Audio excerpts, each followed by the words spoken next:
வணக்கம். சற்று முன் கிடைக்கப்பெற்ற மிக மிக முக்கியமான செய்தி ஒன்று வெளியாகி உள்ளது. எடப்பாடி பழனிசாமி அவர்களுக்கு மிகப்பெரிய ஒரு அவமானம். இனி அதிமுகவில் எடப்பாடி பழனிசாமி அவர்கள் எந்த ஒரு தொகுதியில் போட்டியிட்டாலும் வெற்றியடைவது கடினம்தான். ஏனென்றால் உட்கட்சி மோதல் அதிகரித்துள்ளது. அதிமுகவை பொறுத்தளவிற்கு எடப்பாடி பழனிசாமி அவர்களது செயல்பாடுகள் இன்று நடைபெற்ற சட்டசபை கூட்டத்தொடரில் அநாகரிகமாக இருந்ததாக மக்கள் கடுமையான விமர்சனங்களையும் கூறியுள்ளனர்.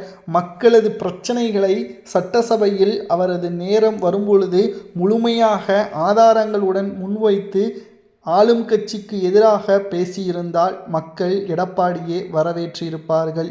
ஆனால் கூச்சலிட்டு அமளியில் ஈடுபட்டு சபாநாயகரை மிகவும் மோசமான முறையில் விமர்சனம் செய்து சட்டசபையிலிருந்து வெளியேறிய அதிமுகவின் பொதுச் செயலாளர் எடப்பாடி பழனிசாமி அவர்கள். ஆனால் இதில் முக்கியமாக கவனிக்கப்பட வேண்டியது, வெளியேறும் பொழுது அனைத்து அதிமுகவின் எம்எல்ஏக்களும் வெளியேறினார்களா என்றால் நிச்சயமாக கிடையாது. எஸ்பி வேலுமணி அவர்கள் இருக்கையில்தான் அமர்ந்தார்.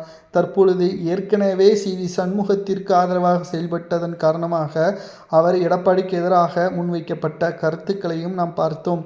அதற்கு பிறகு மன்னிப்பு கடிதம் கொடுத்து எடப்பாடிக்கு ஆதரவாகவும் பேசினார். ஆனால் மீண்டும் எடப்பாடியின் பேச்சை கேட்காமல் அதிமுகவில் தற்பொழுது உண்மையான கருத்துக்களை முன்வைப்பதற்கு சட்டசபையில் அவர் இருக்கையில் அமர்ந்ததும் பேசுபொருளாக மாறியுள்ளது. எடப்பாடி பழனிசாமி அவர்களை பொறுத்தளவிற்கு நிர்வாகிகளும் எம்எல்ஏக்களும் எடப்பாடி பழனிசாமி அவர்களுக்கு எதிராக செயல்படுகிறார்கள்.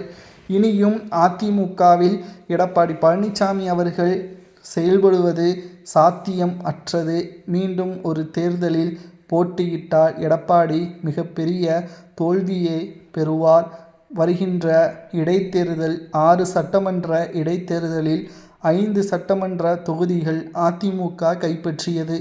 இழந்த 5 தொகுதிகளையும் மீண்டும் பெற்றால் மட்டும்தான் எடப்பாடியின் பின்னால் தற்பொழுது இருக்கக்கூடிய எம்எல்ஏக்களும் செயல்படுவார்கள். ஆனால் தோல்வியை தழுவினால் நிச்சயம் தற்பொழுது இருக்கக்கூடிய எம்எல்ஏக்களும் அந்தர்பல்ட்டி அடிக்கக்கூடிய நிகழ்வாக மாறும். அப்படி நடந்துவிட்டால் எடப்பாடி பழனிசாமி அவர்களுக்கு மிகப்பெரிய ஒரு அவமானமாக பார்க்கப்படும். சட்டப்பேரவையில் இன்று நடைபெற்ற கூட்டத்தொடரில் எடப்பாடியின் செயல்பாடுகள் மிகவும் மோசமாக இருந்ததாக நிர்வாகிகள் சமூக ஊடகங்களில் கூறுவது சரியா என்பதை கமெண்ட் வாயிலாக கூறுங்கள். எடப்பாடி பழனிசாமி அவர்களது செயல்பாடுகள் மக்கள் மத்தியில் கடும் கோபத்தையும் அதிர்ச்சியையும் விரக்தியையும் ஏற்படுத்தியிருப்பதாக கூறப்படுகிறது. நண்பர்களே, அதிமுகவில் எடப்பாடி பழனிசாமி அவர்கள் ஒருவேளை 5 தொகுதிகளில் இடைத்தேர்தலில் தோல்வியடைந்தால் அதிமுகவின் தலைவர் பதவி மாற்றலாமா என்பதை கமெண்டில் கூறுங்கள்.